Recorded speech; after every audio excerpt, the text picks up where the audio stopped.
તો guys finally અત્યારે આપણે ગલગોટાના ફૂલ લેવા માટે આવી ગયા છે બરાબર. તો પપ્પા જાય છે અત્યારે સત્સંગમાં બરાબર. તો સત્સંગમાં જાય છે ને એટલે આપણે ફૂલ વેણી આપવાના છે પપ્પાને બરાબર. સામેથી કોકને મંગાયા છે. તો ચલો ગાઈઝ આપણે ફૂલ વેણવાનું સ્ટાર્ટ કરીએ. તો જુઓ તમે અહીંયા આપણે ફૂલ લાગી ગયા છીએ. મસ્ત ગલગોટા છે મોટા મોટા બરાબર. તો ચલો વેણવાનું સ્ટાર્ટ કરીએ. સો જો તમે ગાઈઝ અત્યારે થોડા ઘણા તો વેણી જ લીધા છે આપણે. ભગવો કલર અને યલો કલર બે કલરના છે ફૂલ બરાબર. તો ચલો વેણવાની શરૂઆત કરીએ. હા બોલો.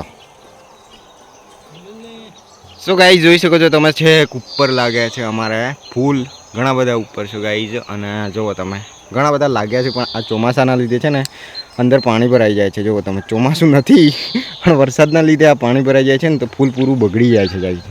જુઓ તમે કોઈ ગયું ને એવું થઈ જાય છે. બાકી એક નંબર છે ફૂલ. તો જુઓ તમે તો આટલા વેણી દીધા છે આપણે. ઘણા બધા થઈ ગયા આટલા તો ચલો ગાઈઝ હવે જઈએ આપણે ઘરે.